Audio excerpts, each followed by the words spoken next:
O Senhor esteja convosco. Proclamação do Evangelho de Jesus Cristo segundo Lucas. Naquele tempo, alguém do meio da multidão disse a Jesus: Mestre, dize ao meu irmão que reparta a herança comigo. Jesus respondeu: Homem, quem me encarregou de julgar ou de dividir os vossos bens? E disse-lhes: Atenção, tomai cuidado contra todo tipo de ganância, porque mesmo que alguém tenha muitas coisas, a vida do homem não consiste na abundância dos bens. Contou-lhes uma parábola. A terra de um homem rico deu uma grande colheita. Ele pensava consigo: o que vou fazer? Não tenho onde guardar a minha colheita. E então resolveu: já sei o que fazer. Vou derrubar meus celeiros e construir maiores. Neles vou guardar todo o meu trigo junto com os meus bens. E então poderei dizer a mim mesmo: meu caro, tu tens uma boa reserva para muitos anos. Descansa, come, bebe, aproveita. Mas Deus lhe disse: louco, ainda nesta noite pedirão de volta a tua vida. E para quem ficará o que tu acumulaste? Assim acontece com quem ajunta tesouros para si mesmo, mas não é rico diante de Deus. Palavra da salvação.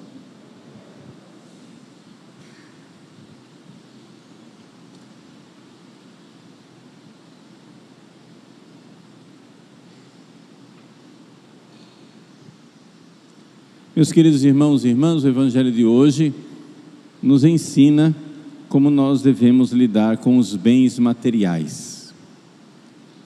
Jesus, numa frase lapidar, diz: tomai cuidado contra todo tipo de ganância.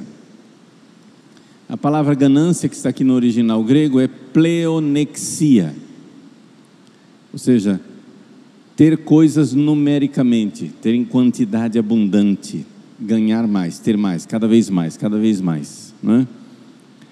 E aqui, se a gente for analisar o que é que Jesus está denunciando, os santos padres nos recordam que a ganância, ou seja, essa vontade de acumular bens, não é uma tendência que se encontra na natureza.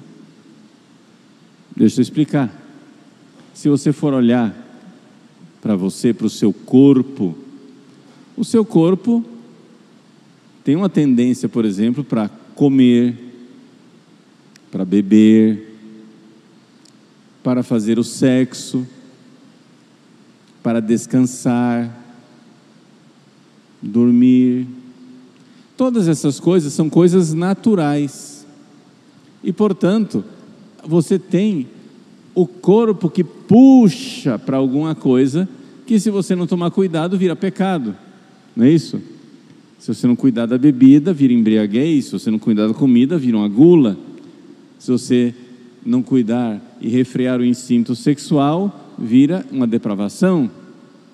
Se você não cuidar da sua vontade de descansar e de conforto, vira preguiça. São tendências do corpo, que o corpo vai, mas você tem que saber equilibrar, saber cuidar das coisas. Mas se vocês forem olhar para os animais, o corpo enquanto tal, nenhum animal tem tendência de acumular bens, ficar cada vez mais rico, né? Isso daí não está no mundo animal. Os animais que estocam as coisas para o inverno, etc. Mas não é essa coisa, essa ganância do ser humano que cada vez mais.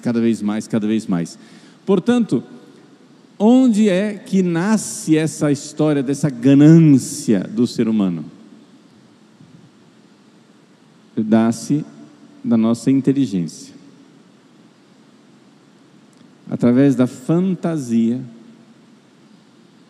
o ser humano, ele começa a pensar o futuro. Vejam que os animais, eles não têm domínio nenhum sobre o futuro.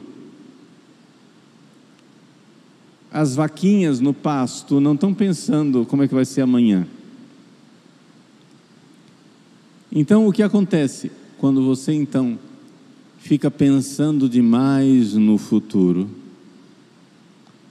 e pensando demais no futuro em termos materiais, é aí que nasce a ganância. Porque você quer, né, garantir o seu futuro. É a partir desse jogo da imaginação. Então, para contrapor isso, para curar essa tendência imaginativa, o que é que eu posso fazer com o dinheiro? Eu posso comprar isso, comprar aquilo, eu posso ter isso, eu posso ter aquilo. Veja, quem é ganancioso está sempre com a imaginação trabalhando na direção de alguma coisa, ter cada vez mais. Pois bem, para contrapor a isso, Jesus então usa a imaginação com uma parábola para curar. E qual é a cura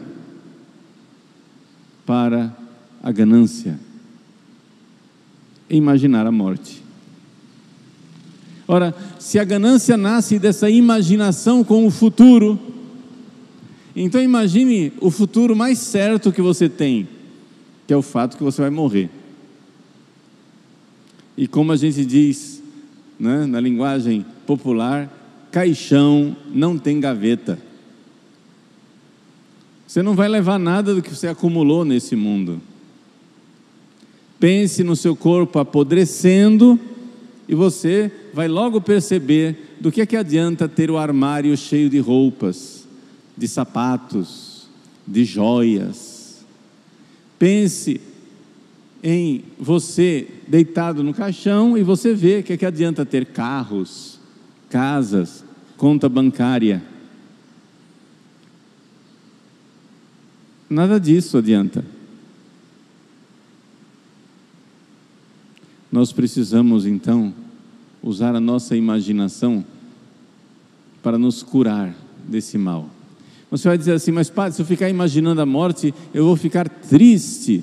Ah, mas você não vai imaginar somente a morte, você vai imaginar o que vem depois da morte. Porque Jesus diz assim, louco, ainda essa noite pedirão de volta a tua vida, pedirão contas de tua vida, de tua alma, está no original. Ou seja, depois da morte não acaba tudo. O corpo vai apodrecer, mas aquilo que você fez na vida, você vai ter que prestar contas.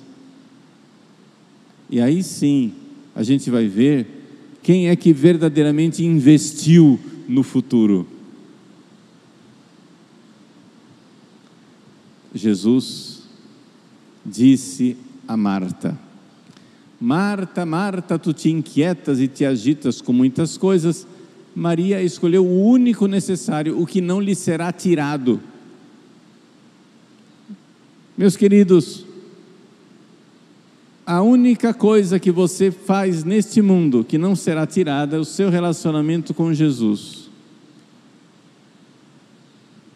Aquilo que para muita gente é perda de tempo, na verdade é o único investimento que fica.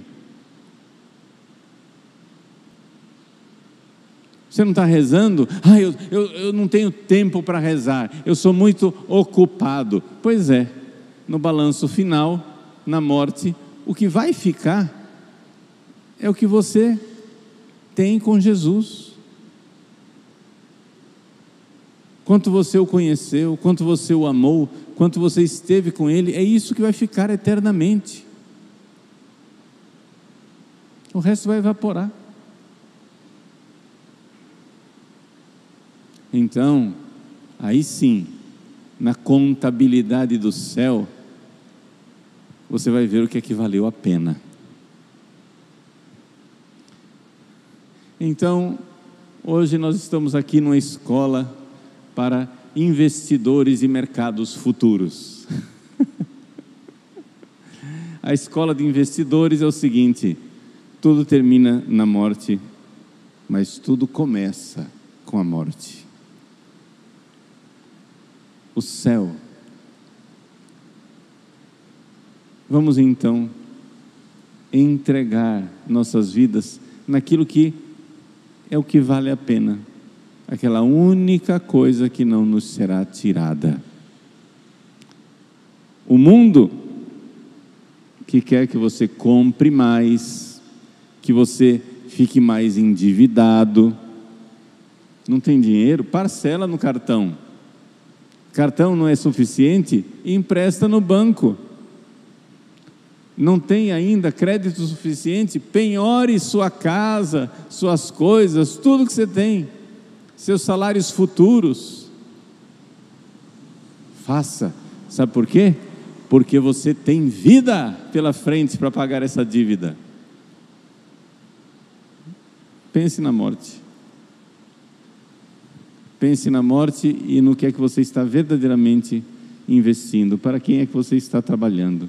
Buscai primeiro o reino de Deus e a sua justiça, e tudo mais vos será acrescentado.